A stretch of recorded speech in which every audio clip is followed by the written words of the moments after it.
Hi, my name is Rachel Yerger, and this is my final research paper for public policy. The Charlotte County Sheriff's Office has many very important tasks to complete on a shift-by-shift basis.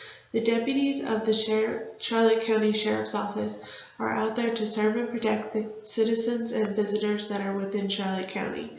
We also seek to help people of the community and gain the community's trust by acting with integrity and professionalism. By providing professional service to the community, the Charlotte County Sheriff's Office seeks to provide a safe place for people to live and visit. One of the objectives of the Sheriff's Office is to actively deter crime from occurring.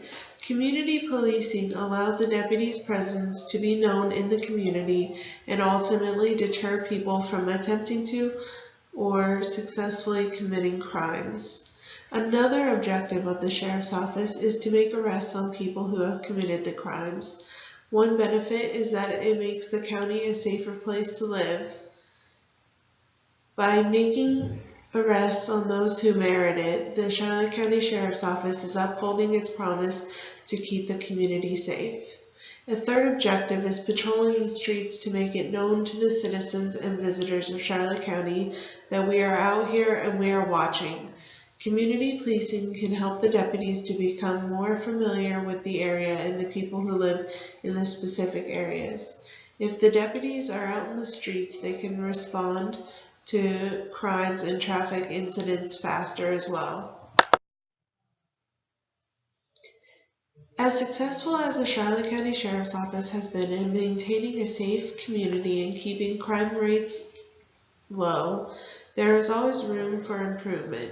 An analysis of the strengths, weaknesses, and opportunities that can affect the Charlotte County Sheriff's Office is helpful when conducting an organizational situation analysis, and it can also determine which public policies the community would benefit from.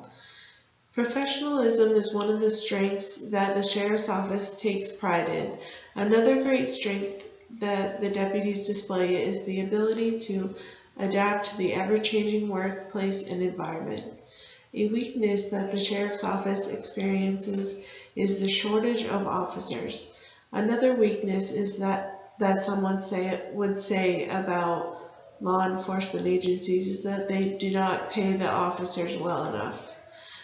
One opportunity that the Sheriff's Office is presented with to make a community a better place is dealing with the homeless population accordingly. Threats that the Sheriff's Office can encounter consist of media and people who are not law enforcement friendly. In the first article that I found regarding the homeless situation in multiple cities, the article discussed some of the ordinances that have been created that are anti-homeless.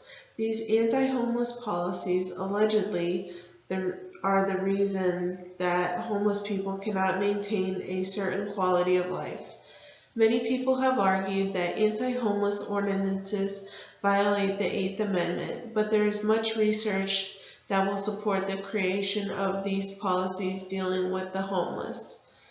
Anti-homeless policies create a situation in which the homeless population does not have a choice other than to violate policies in order to perform basic acts essential to sustaining life. As a conclusion of this article, these policies are only going to create a trend of homeless people going in and out of jails all over the country. Article 2 that I reviewed argues about the right to travel. There are a few cases that have ruled that multiple cities have infringed on the constitutional rights that people have, the right to travel being one of them. Pottinger versus the City of Miami is one of the cases that ruled that the City of Miami was in violation of the rights of homeless people by limiting where they are legally welcome. Although the ruling in the Pottinger case was disregarded by many other courts due to the fact that the ordinances do not directly restrict the right to travel. The right to travel is indirectly impacted by the anti-homeless policies and therefore is not a violation of the right to travel.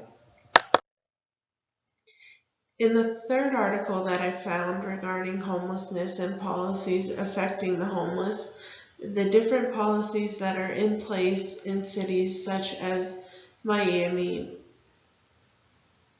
that make it impossible for the homeless population in certain areas to abide by the laws set forth by the government.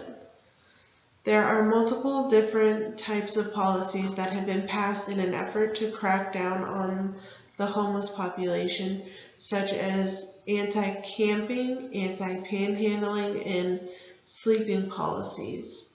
In an attempt to make sense out of this, it is important to keep in mind that some of the homeless do commit crimes, and these ordinances are meant to keep them away from the area or to put them in jail.